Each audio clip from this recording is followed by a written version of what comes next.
My education tutorial channel. यहाँ पे देखिए हम आपके लिए लेकर आए हैं सामान्य हिंदी, जो कि हमारा ये किस क्लास का है। सबसे पहले जानना ये ज़रूरी है कि हम यहाँ पे डिस्कस कर रहे हैं वो किस क्लास का है। ये हमारा है क्लास 12 का हिंदी है। हम आपको यहाँ पे एक मॉडल पेपर लेकर आए हैं जो कि आपका बहुत इंपॉर्टेंट है और सेट 1 है। जैसे आप जानते हैं कि हमारा जो पेपर होता है यूपी बोर्ड में, ये 7 सेट आपको यहाँ पे प्रोवाइड किए जाते हैं। इसमें हर जगह अलग अलग होता है। किसी स्कूल में मतलब पहला सेट अगर आ गया तो दूसरा सेट कहीं और जाता है। तो वैसे ही यहाँ पे हम 7 मॉडल टेस्ट पेपर, जो 7 सेट हैं, इसके सेट नंबर 1 से स्टार्ट करके ऐसे 7 मॉडल पेपर मेरे पास उपस्थित हैं, जिन्हें हम आपको एक एक करके अलग अलग वीडियो में बताएंगे। तो आइए स्टार्ट करते हैं कि हमारा जो मॉडल पेपर है वो किस प्रकार का है। यहाँ पे आपको ये पेपर का पैटर्न मालूम चल जाएगा, क्योंकि कई बच्चों को ये पेपर का पैटर्न ही नहीं मालूम रहता है, तो वह सॉल्व कैसे करे, वो क्वेश्चन मतलब उन्हें कैसे अंदाज़ लगे कि ये वाकई में मतलब कैसा पैटर्न होता है, क्या आता है क्या नहीं आता है। इन सभी के बारे में हम इस पेपर में डिस्कस करने वाले हैं। साथ में आपको ये भी बताएंगे कौन सा क्वेश्चन किस चैप्टर का कितने मार्क्स का क्वेश्चन यहाँ पे आने वाला है, ये सभी हम डिस्कस करेंगे। टोटल कैसे 100 नंबर का होता है, ये सभी हम बताएंगे। अब देखिए सबसे पहले आपसे रिक्वेस्ट इस बात का है कि मतलब है आप पहले जो मॉडल पेपर हम यहाँ पे उपस्थित करेंगे, दिखाएंगे, वो मॉडल पहले आप इसे एक बार सॉल्व कीजिएगा। क्योंकि अगर सारा कोर्स आपने कंप्लीट कर लिया है, हिंदी का सभी चैप्टर कंप्लीट हो गए हैं आपका, तो आप इसे ज़रूर सॉल्व कर लेंगे। इसलिए आप इसे पहले सॉल्व कीजिएगा, अगर उसके बाद इसका आंसर देखिएगा। लेकिन पहले आपको क्या करना है, पहले आपको इसे सॉल्व करना है। और साथ में आपको एक आइडिया और लग जाएगा कि हमें मतलब क्या हम 3 घंटे में पूरे पेपर को सॉल्व कर पा रहे हैं। मतलब हिंदी में तो बहुत लिखना रहता है, ये सभी आप जानते हैं। हिंदी में आपको क्या होता है, बहुत अधिक लिखना रहता है, और अक्सर सभी के मतलब देखा जाए तो क्वेश्चन छूट जाते हैं, क्योंकि वो हिंदी में स्पीड अधिक करना, मतलब स्पीड को बढ़ाना, ये पॉसिबल नहीं होता है। अगर स्पीड बढ़ाएंगे तो राइटिंग ख़राब हो जाएगी। वैसे भी सबकी हिंदी राइटिंग बहुत अच्छी भी तो नहीं होती है, लेकिन कोशिश तो आपको करना है। इसलिए यहाँ पे जो मॉडल पेपर है, आप इसे अगर 3 घंटे में टाइम के साथ सॉल्व करेंगे तो आपको एक अंदाज़ा हो जाएगा, आपका एक स्पीड बन जाएगा इसे सॉल्व करने में, कि वाकई में हम 3 घंटे में सॉल्व कर पा रहे हैं कि नहीं। तो आपका ये प्रयास होगा कि आप क्या इसे सॉल्व कर पाते हैं कि नहीं। तो आइए हम स्टार्ट करते हैं हमारा मॉडल पेपर पहला। तो यहाँ पे देखते हैं क्वेश्चन नंबर 1 क्या। ये देखिए यहाँ पे ये हमारा है निर्देश। यहाँ पे कुछ निर्देश आपको दिए रहते हैं। पहला निर्देश यहाँ पे देखिए लिखा है कि प्रारंभ के 10 मिनट है, अर्थात आपको जो समय मिलने वाला वो 3 घंटे तो आपको कॉपी मतलब पेपर को सॉल्व करने के लिए मिलेगा, लेकिन आपको यहाँ पे 3 घंटे 15 मिनट दिए जाते हैं। अब आप सोचेंगे ये 15 मिनट क्यों आपको एक्स्ट्रा दिया जाता है, क्या कारण है कि ये 15 मिनट आपको एक्स्ट्रा यहाँ पे मिल रहा है। तो इसका कारण यह है कि जो क्वेश्चन पेपर आपका ऐसे रहता है, इसे सॉल्व करने के लिए आपको कितने मार्क्स यहाँ पे दिए जाते हैं, सॉरी कितने समय आपको यहाँ पे दिया जाता है, 15 मिनट आपको बस ये पेपर को पढ़ने में आपको यहाँ पे समय दिया जाता है, जिससे आप इसे पेपर को आसानी से पढ़ लें। उसके बाद ही इसे आप सॉल्व करने का प्रयास करें। टोटल आपके पास जो समय है वो 3 घंटा 15 मिनट आपके पास टोटल समय है। आप उसमें पेपर पढ़िए या उसे सॉल्व कीजिए, ये आप पे डिपेंड करता है कि आप क्या करते हैं। तो यहाँ पे देखिए वही लिखा है कि परीक्षार्थियों को 15 मिनट प्रश्न पत्र पढ़ने के लिए यहाँ पे दिया जाता है। अब देखिए यहाँ पे पहला बताया कि जो प्रश्न संख्या 1 व 2 है, देखिए यहाँ पे क्या लिखा है कि जो प्रश्न संख्या हमारा 1 व 2 है, उसमें क्या है, इसमें हमारा दिया गया 4 विकल्प हैं। क्या है, 4 विकल्प आपको दिए गए हैं, जिसमें से इसमें किसी एक का ही कोई एक ही सही रहेगा और 3 गलत है। ये आपको बताना है कि कौन सा इसमें सही है कौन सा नहीं है। तो आइए देखते हैं कि क्वेश्चन क्या है हमारा। साथ में हम आपको यहाँ पे आंसर भी बताते जाएंगे, तो आप वीडियो को रोक के भी इसे पहले सॉल्व कर सकते हैं, फिर आपका इसका आंसर दे सकते हैं। तो आइए हम स्टार्ट करते हैं। ये देखिए ये हमारा है पहला, जिसे हम खंड क कहते हैं। ये क्या है, खंड क है, और ये पहला है। इसका क्वेश्चन नंबर क्या है, इसमें 4 आपको दिए हैं, क ख ग घ, ऐसे करके इसमें 4 दिए रहते हैं। अब देखिए पहला क्वेश्चन क्या है, पहला क्वेश्चन जो है वो हमारा 1 नंबर का है। कितने नंबर का है, 1 नंबर का पहला क्वेश्चन। ऐसे यहाँ पे 4 क्वेश्चन अगर होंगे तो 5 क्वेश्चन होंगे, तो 5 नंबर के होंगे कि नहीं होंगे, 5 क्वेश्चन 5 नंबर के होंगे। अगर 1 नंबर का 1 क्वेश्चन है तो 5 क्वेश्चन कितने नंबर का होगा, 5 क्वेश्चन 5 नंबर का होगा। देखिए यहाँ पे पहला जो क्वेश्चन है वो क्या है, पहला क्वेश्चन बोला कि वासुदेव सरल अग्रवाल का लिखित कृति क्या है। तो वासुदेव सरल अग्रवाल का जो लिखित कृति है वो क्या है, ये हमारा है पृथ्वी पुत्र। क्या है, पृथ्वी पुत्र है, वासुदेव सरल अग्रवाल का लिखित कृति है। अब दूसरा क्वेश्चन यहाँ पे क्या बोला है, दूसरा क्वेश्चन ये बोला है कि प्रोजी सुंदर रेड्डी लेखक हैं। यह से पूछा गया कि प्रोजी सुंदर रेड्डी जो है वो लेखक क्या है, वो लेखक हैं हमारे साहित्य का श्रेय और प्रिय का। किसके हैं, साहित्य का श्रेय और यहाँ पे क्या है, प्रिय, साहित्य का श्रेय व प्रिय का। आगे हम अगर देखते हैं जो हमारा ग वाला क्वेश्चन है, ग वाला क्वेश्चन क्या है, अब देखिए यहाँ पे जो ग वाला क्वेश्चन है वो बोला है कि यशपाल कृति सिंहावलोकन, क्या है, सिंहावलोकन रचना का विधा है। तो ये किस मतलब रचना का विधा है, तो ये आपको यहाँ पे बता दें, ये हमारा जो है कहानी, किसका है, कहानी का। अब ग वाला क्वेश्चन क्या बोला है कि निराला की साहित्य साधना के लेखक हैं। निराला की साहित्य साधना के लेखक कौन है, इसके लेखक हैं हमारे डॉक्टर रामविलास शर्मा। कौन है इसके, डॉक्टर रामविलास शर्मा। अब देखिए यहाँ पे आगे वाला क्वेश्चन का क्या बोला है, क्वेश्चन ये बोला है कि आलोचनात्मक कृति साहित्य सहचर, क्या है, साहित्य सहचर के लेखक कौन है। अगर देखिए आप इसे अगर पढ़े होंगे, क्योंकि ये 1 नंबर का क्वेश्चन होता है तो अक्सर बच्चों को मतलब नहीं आते, क्योंकि बहुत सारे क्वेश्चन होते हैं, तो आपको इसमें समझ लीजिए याद, ये तो बस सिर्फ रटने वाला चीज़ है, तो आप इसे याद कर सकते हैं।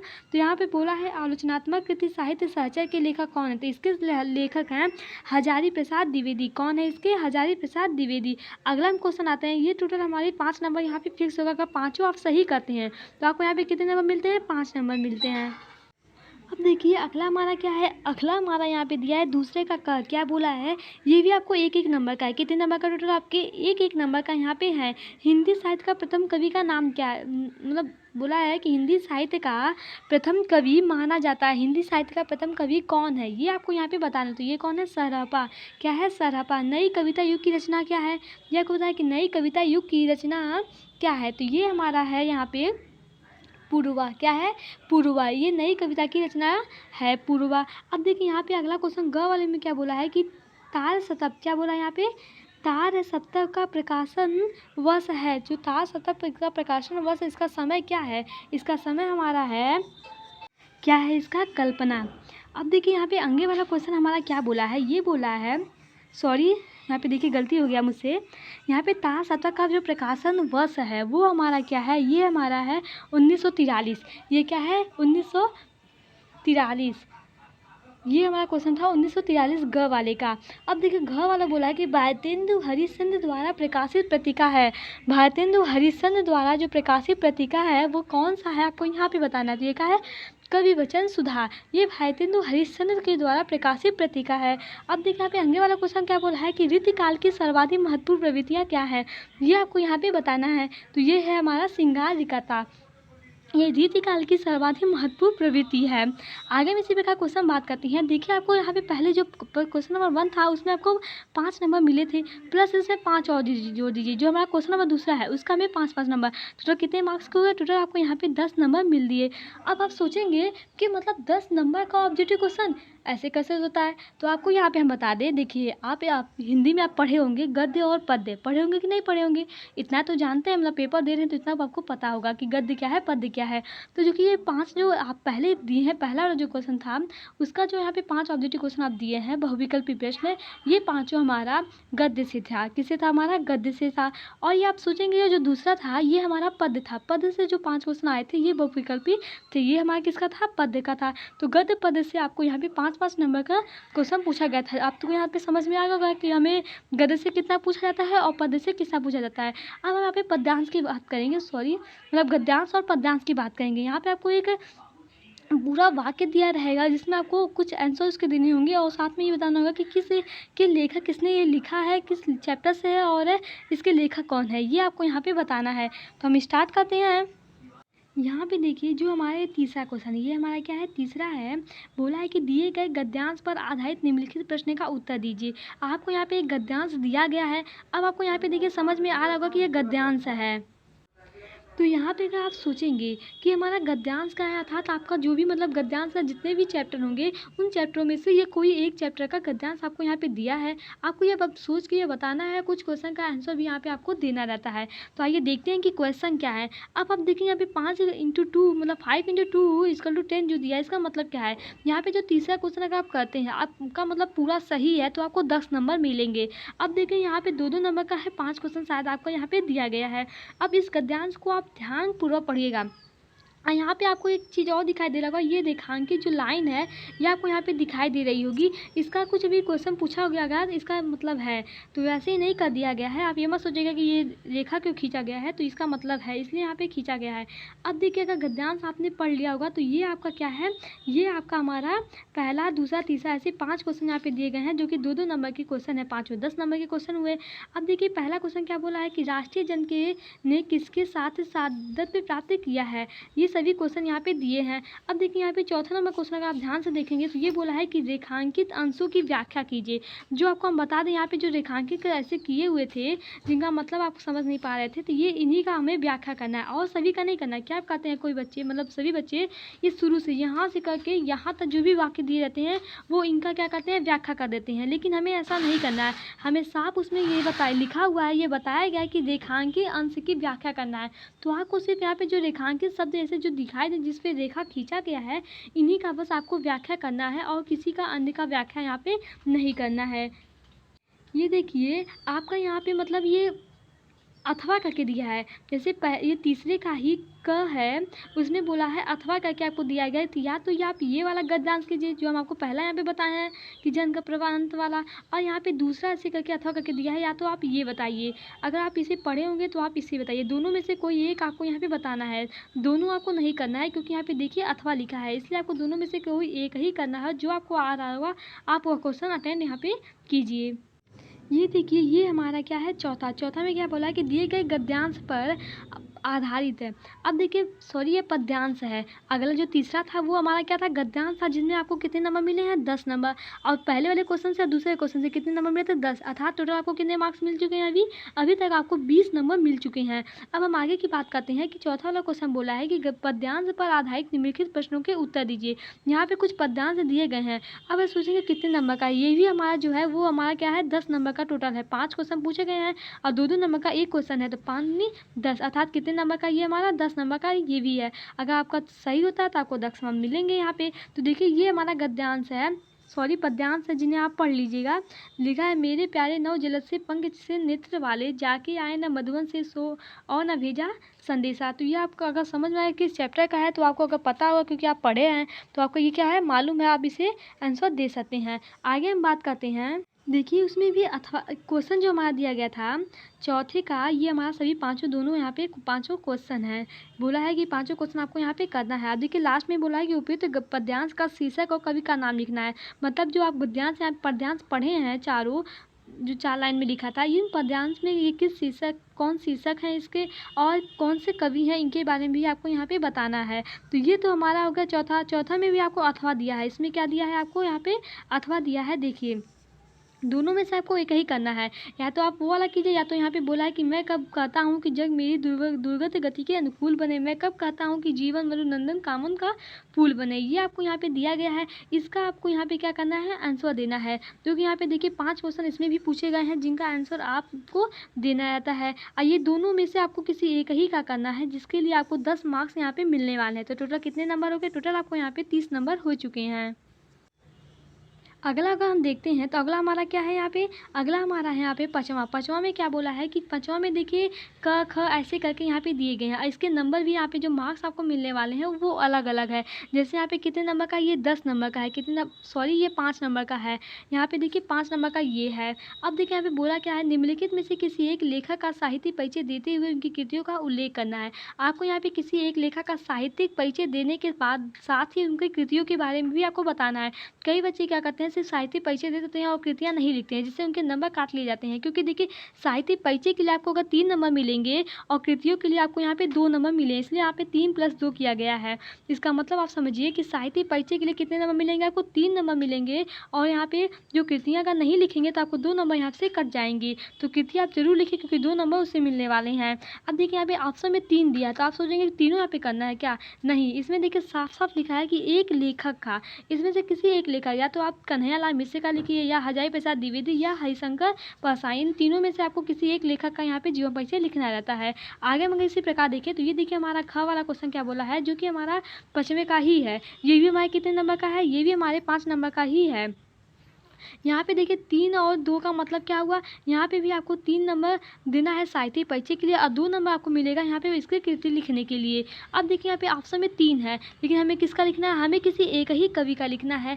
ये देखिए जो हमारा क था वो हमारा गद्यांश है, गद्यांश के जो लेखक थे उनका था, और ये हमारा क्या है, ये हमारे जो कवि हैं ये पद्यांश का है। किसका है, पद्यांश का है। तो अब हम यहाँ पे आ गए हैं पद्यांश में। पद्यांश में तीनों में से आप किसी एक का लिख सकते हैं, मैथिली शरण गुप्त का लिखिए या सुमित्रानंद पंत या रामधारी सिंह दिनकर, इन तीनों में से किसी एक ही का आपको यहाँ पे लिखना है। और कितने मार्क्स आपको मिलने वाले हैं, 5 नंबर। अर्थात देखा जाए जो हमारा 5वां क्वेश्चन था उसमें कुल टोटल 10 नंबर आपको मिलने वाले हैं अगर आप उसे सॉल्व कर लेते हैं। तो यहाँ पे कितने नंबर होगा, यहाँ पे आपके कुल टोटल 40 नंबर हो चुके हैं, क्योंकि 30 नंबर पहले और 10 नंबर ये आपको। अब देखिए यहाँ पे हम छठवें की बात करते हैं। छठवां में क्या बोला है, आपका बोला है कि पंचलाइट अथवा बहादुर। अब यहाँ पे आपका कहानी लिखना है, कितने नंबर का है, ये हमारा 5 नंबर का है। मतलब अगर कहानी आप सही से लिखते हैं तो आपको यहाँ पे कितने नंबर मिलेंगे, यहाँ पे आपको 5 नंबर मिलने वाले हैं। पंचलाइट अथवा बहादुर कहानी का सारांश लिखना है। अगर आप कहानी पढ़े होंगे तो आप इसका सारांश लिख सकते हैं। या तो देखिए दोनों में आपको पूछा है, यहाँ पे सबसे बड़ी बात होता है अथवा करके दिया जाता है। जैसे बच्चों का ये क्या था, अगर वो ना पढ़ पाए या नहीं सुने होंगे उस कहानी को, तो अगला यहाँ पे जो दिया गया है उसके बारे में तो जरूर सुने होंगे। 4 ही चैप्टर है शायद आपकी, पंचलाइट, बहादुर और ध्रुव यात्रा और लाठी, ये 4 ही चैप्टर है। उसमें से चारों में से देखिए पूछा है, आप कोई तो पढ़े होंगे जिसका आप यहाँ पे कहानी लिख सकते हैं। यहाँ पे देखिए क्या बोला है, अथवा में करके कि ध्रुव यात्रा अथवा लाठी कहानी के उद्देश्य का प्रकाश डालिए। देखिए यहाँ पे जो पहला था उसमें दिया था पंचलाइट और बहादुर कहानी का सारांश है। सारांश मतलब जो कहानी है उसका सारांश क्या है उसे आपको संक्षिप्त में लिखना है और 80 वर्ड में होना चाहिए। मतलब ये बोला है कि जो सीमा है इसकी लिखने का वो कितना है, 80 वर्ड। 80 वर्ड मतलब एक पेज बहुत है इसके लिए, तो एक पेज में आप लिख सकते हैं। अब देखिए यहाँ पे जो ये दूसरा वाला बोला है अथवा करके, इसमें बोला है कि ध्रुव यात्रा वो लाठी कहानी का उद्देश्य लिखना है। आगे मतलब वो कहानी हमें क्या उद्देश्य, क्या उससे प्रकाशित होता है, इसके बारे में यहाँ पे आपको उल्लेखित करना है। तो सारांश लिखना काफ़ी आसान है क्योंकि इसमें ज़्यादा सोचना नहीं पड़ेगा और टाइम तो आपके पास बिल्कुल बहुत कम होती है। तो यहाँ पे अगला हम देखते हैं, ये हमारा देखिए यहाँ पे क्या है, 7वां है। 7वां में आपको क्या दिया गया, 7वां में आपको यहाँ पे दिया गया है कि स्वपठित गद्यांश खंड काव्य के आधार पे किसी एक खंड के एक प्रश्न का उत्तर दीजिए।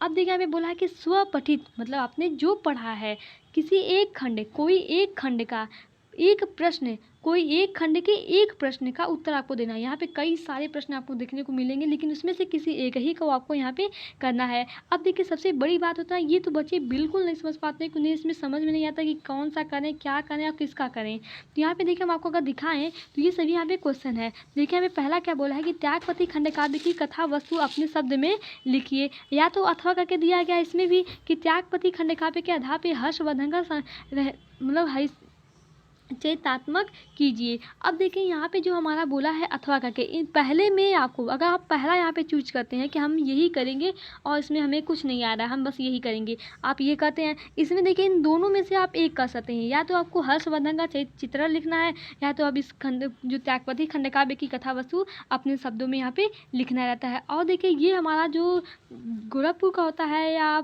देखा जाए तो जो गोरखपुर वाले बच्चे होते हैं जो गोरखपुर से बिलोंग करते हैं, गोरखपुर ज़िले से, तो वहाँ पे उनको ये करना होगा, क्या होगा, मतलब त्यागपति जो खंड काव्य है ये वाला उनको करना रहता है। जैसे सबके लिए अलग अलग होता है, हर ज़िले के लिए अलग अलग यहाँ पे होता है कहानी। गोरखपुर के लिए हमारा क्या है, त्यागपति है, तो ये गोरखपुर वाले अगर बच्चे हैं तो उन्हें क्या करना है, त्यागपति जिनका ज़िला गोरखपुर है उनके वो क्या करेंगे, वो त्यागपति कहानी पर उनको लिखना रहता है।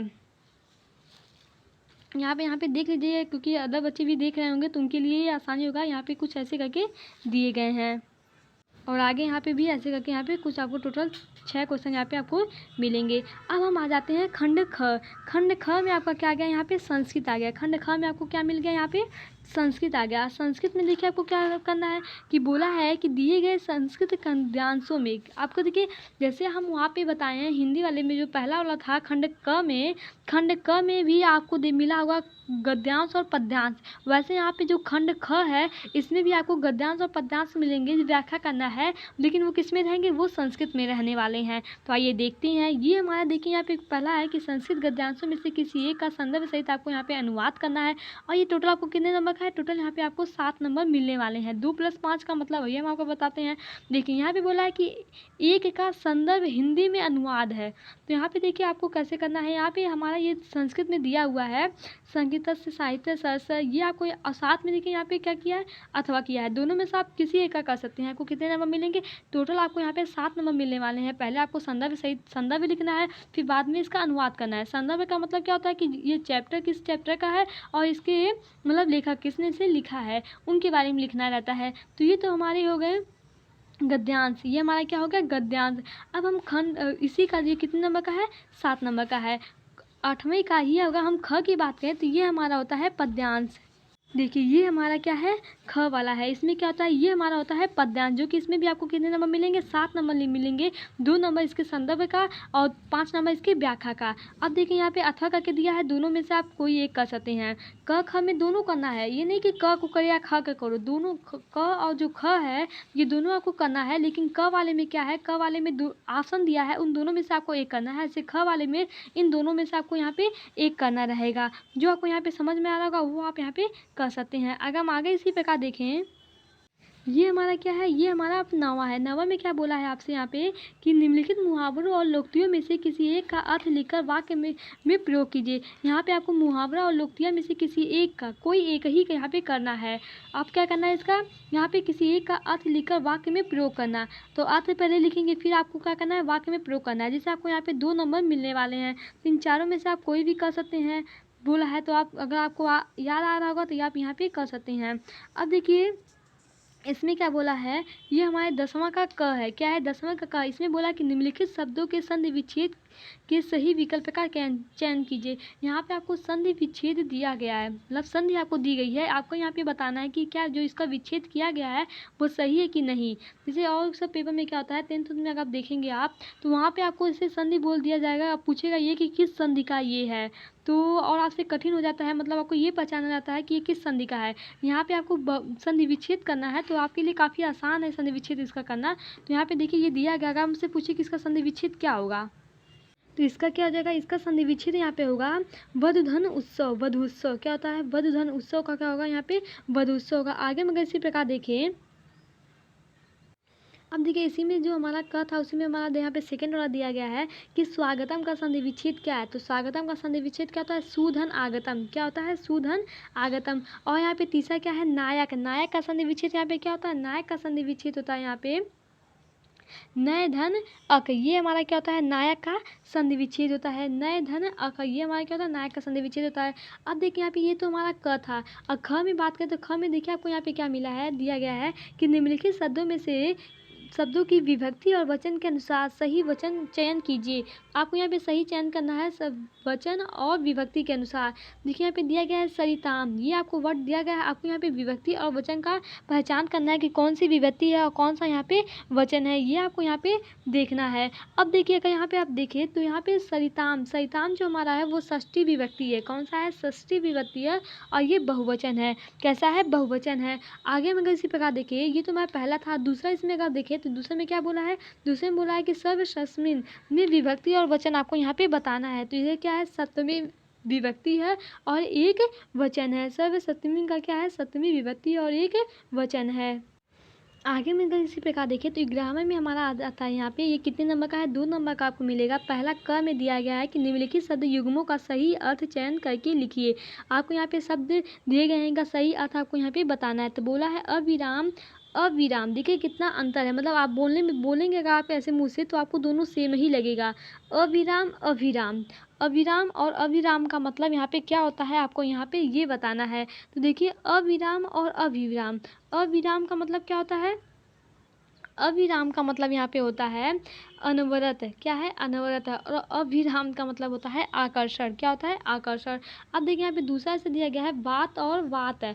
बात और वात में क्या अंतर है, बात और वात में अगर पहचान किया जाए तो ये हमारा होता है वात माने होता है वाता। जैसे आप कहते हैं कि हम बात कर रहे हैं, बात कर रहे हैं, बात कर रहे हैं मतलब एक व्यक्ति यहाँ पे होगा, आप किससे बात करेंगे, अकेले तो बात करेंगे नहीं, पागल तो है नहीं। तो यहाँ पे क्या होगा, देखिए 2 व्यक्ति आपस में बात करता था, तो आप कह सकते हैं कि हम दोनों क्या करते हैं, एक दूसरे से वार्तालाप कर रहे हैं। वार्ता मतलब बात कर रहे हैं। है। और वात मतलब होता है हवा। क्या होता है? वात माने हवा होता है। अब हम यहाँ पे आ जाते हैं, ये हमारा ख है जो कि 2 नंबर का यहाँ पे दिया गया है। इसमें बोला क्या है? इसमें बोला है आपसे कि निम्नलिखित शब्दों में से किसी एक शब्द के 2 अर्थ लिखिए। यहाँ पे आपको शब्द दिए गए हैं, उनमें से किसी एक शब्द का 2 अर्थ आपको यहाँ पे लिखना है। जैसे दिया गया है वर, द्विग, राग, इन तीनों को आपको नहीं करना है, इसमें से किसी एक का। वर का करते हैं तो इसे बस कीजिए, और दोनों में, तीनों में से मतलब किसी एक ही का करना है। आपको यहाँ पे 2 शब्द लिखना है, 2 अर्थ इसके लिखने हैं, इसलिए आपको यहाँ पे 2 नंबर मिलने वाले हैं। अब देखिए ग वाले में क्या बोला है? ग वाले में बोला है कि निम्नलिखित वाक्यांशों के लिए एक शब्द का चयन कीजिए। यहाँ पे आपको वाक्यांश दिए गए हैं, इसमें से आपको किसी एक शब्द का चयन करना है। अब देखिए पहला क्या बोला है कि जो ईश्वर में विश्वास करता है उसे हम क्या कहते हैं? जो भगवान ईश्वर में विश्वास करता है उसे हम क्या कहते हैं? उसे हम आस्तिक कहते हैं। क्या कहते हैं? आस्तिक कहते हैं। और जो विश्वास नहीं करता उसे क्या कहते हैं? उसे हम नास्तिक कहते हैं, नास्तिक है। अब देखिए जानने की इच्छा रखने वाले को हम क्या कहते हैं? जानने की इच्छा रखने वाले को हम जिज्ञासु कहते हैं। जो जानने की इच्छा रखता है कोई चीज़ तो वो क्या होता है? उसे हम कहते हैं जिज्ञासु है। अगर अब घ वाले में अगर देखा जाए तो घ वाले में क्या बोला है? घ वाले में बोला है कि निम्नलिखित में से किन्हीं 2 वाक्यों को शुद्ध कीजिए। अब देखिए यहाँ पे गलत वाक्य आपको दिए गए हैं, दोनों में से चारों वाक्य गलत हैं, ये आपको यहाँ पे पहले से बोला है। लेकिन इसमें से 2 वाक्य को आपको शुद्ध करके लिखना है कि उसका शुद्ध क्या होगा। ये आपको कितने नंबर मिलेंगे? यहाँ पे 2 नंबर मिलेंगे। ये सब जानते हैं, ये सब बहुत छोटे छोटे क्वेश्चन होते हैं, बहुत छोटे छोटे इसके मार्क्स भी होते हैं, तो ये आसानी से हो सकता है। अगर पहला वाला जो खंड क है उसमें आप गलती भी कर सकते हैं, लेकिन इस पार्ट में अगर गलती आप करेंगे तो कोई गुंजाइश ही नहीं कि इससे गलती हो जाए, क्योंकि बहुत आसान होता है और ये बच्चों को काफ़ी अच्छा भी लगता है इसे सॉल्व करने में। तो ये आपका जल्दी कम समय में मतलब आपके अच्छे मार्क्स इसमें आ सकते हैं सेकेंड वाले पार्ट से। तो ये देखिए इसमें होगा कि पहले वाले को देखा जाए तो इसमें क्या हो सकता है? बोला क्वेश्चन अगर आप ध्यान से आप पढ़े तो इसमें क्या बोला है कि उसने 3 पुस्तकें खरीदा। अब देखिए ऐसे हो सकता है उसने 3 पुस्तकें खरीदा, खरीदी होगा तो ये सही हो जाएगा। क्या होगा? उसने 3 पुस्तकें खरीदी। इसका सही अगर इस प्रकार आप बना सकते हैं। अब देखिए यहाँ पे बोला है कृपया मेरे सामानों पर ध्यान रखना। कृपया मेरे सामान का ध्यान रखना। सामान पर यहाँ पे तो होगा नहीं, क्या होगा? यहाँ पे सामान का ध्यान रखना, मेरे सामान का क्या करना? ध्यान रखना। अगर आगे हम इसी प्रकार देखें, आगे वो क्या बोला है कि मैं भोजन है, क्या बोला? मैं भोजन कर लिया हूँ। तो मैं भोजन कर लिया, अगर इसे देखा तो ये गलत है, क्योंकि इसमें होना चाहिए मैंने भोजन कर लिया है।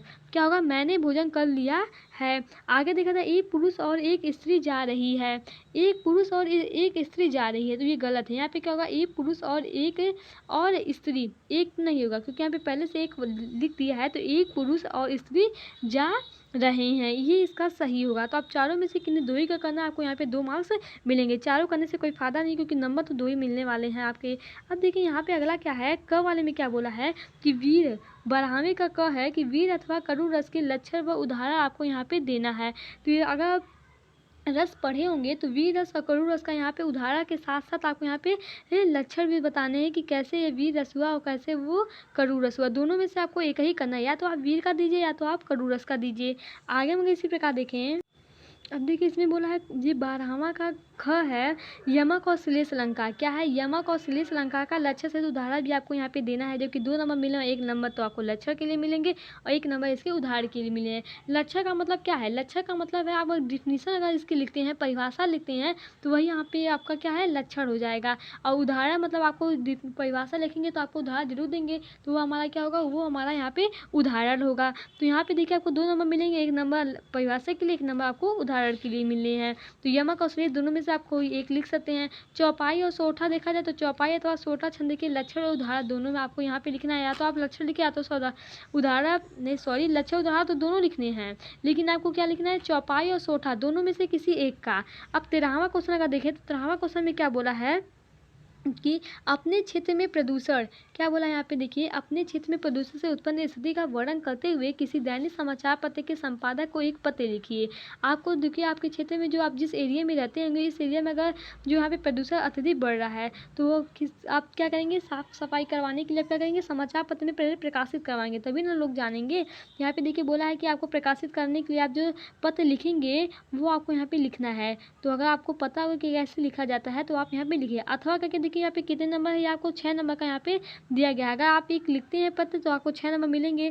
तो यहाँ पे देखिए अथवा में क्या है कि किसी बैंक के शाखा प्रबंधक को स्कूल यूनिफॉर्म ड्रेस की दुकान खोलने हेतु ऋण प्राप्त करने के लिए क्या करेंगे? आवेदन पत्र लिखना है। तो अब दोनों में से आप कोई एक कर सकते हैं। ये आपके लिए आसान होगा क्योंकि इसमें आप ज़्यादा सोचना नहीं होगा, इसलिए ये वाला पहला जो है वो आपके लिए आसान होगा। ये थोड़ा कठिन हो सकता है। अब देखिए 14वां क्वेश्चन यहाँ पे क्या बोला है, 14वें क्वेश्चन में बोला है कि निम्नलिखित विषयों में से किसी एक पर निबंध लिखिए। अब देखिए सबसे अधिक मार्क्स अगर देखा जाए तो ये 9 नंबर का मिलने वाला है, जो कि व्याकरण में सबसे अधिक मार्क्स आपको इसमें ही मिल सकते हैं, 9 नंबर का है। और इसमें क्या करना है, बस सबसे आसान सब है और 9 नंबर सबसे अधिक मार्क्स भी इसके हैं। बोला है कि निम्नलिखित विषयों में से किसी एक पर, यहाँ पे देखिए आपको 5 ऑप्शन दिए हैं, उसमें से किसी एक का आपको निबंध लिखना है। पहला दिया गया है कि स्वच्छ अभियान जन जन कल्याण, ये आपको लिखना यहाँ पे दे दिया है, आपको इस टॉपिक पे लिखना है। पर्यावरण प्रदूषण और निराकरण के उपाय, बढ़ती जनसंख्या विकास में बाधक, जीवन में सदाचार का महत्व, मेरा प्रिय कवि। ये पांचों आपको यहाँ पे दे, जो आपको अच्छा लगता हो वो आप यहाँ पे लिख सकते हैं। निबंध आपको लिखना रहता है। अब देखिए यहाँ पे सबसे अच्छी बात तो है ये पर्यावरण पे, तो आप तुरंत लिखेंगे क्योंकि आप बचपन से यही लिखते आते हो, पर्यावरण प्रदूषण पर ही। आई होप आपको यहाँ पे जो भी हम बताए हैं क्वेश्चन वो समझ में आई होंगी। एक बार आप इसे वीडियो को पॉज करके यहाँ पे आप पहले इसे जरूर एक बार सॉल्व करने का कोशिश कीजिएगा। सॉल्व करने से ये होगा कि आपको यहाँ पे समय मालूम चल जाएगा कि वाकई में हम 3 घंटे में इसे सॉल्व कर पा रहे हैं कि नहीं। इससे आपसे एक आंकड़ा होगा, आप जल्दी आप स्पीड भी आप थोड़ा थोड़ा बढ़ा सकते हैं कि मतलब जैसे 3 घंटे या हम 2 घंटे 45 मिनट में ही कर लें, तो ऐसे आप स्पीड बढ़ा सकते हैं। जिससे क्या होगा कि अगर जो छूटा हो रहेगा तो बाद में आप सोच के लिख सकते हैं। तो ये यहाँ पे है कि आप एक टाइम आपको यहाँ पे मैनेजमेंट मिल जाएगा और ये पैटर्न भी आपको पता चलेगा कि किस प्रकार के क्वेश्चन कैसे यहाँ पे क्वेश्चन पूछे जाते हैं। तो ये आपके लिए पैटर्न भी है। Thank you watching my this video. हमारे जो एजुकेशन ट्यूटोरियल चैनल है उसको लाइक कीजिए, सब्सक्राइब कीजिए और शेयर कीजिए। आने वाली वीडियो में हम जो अगला सेट है, सेट नंबर 2 से 7 तक हम आपको बताने वाले हैं, तो लाइक करना ना भूलें।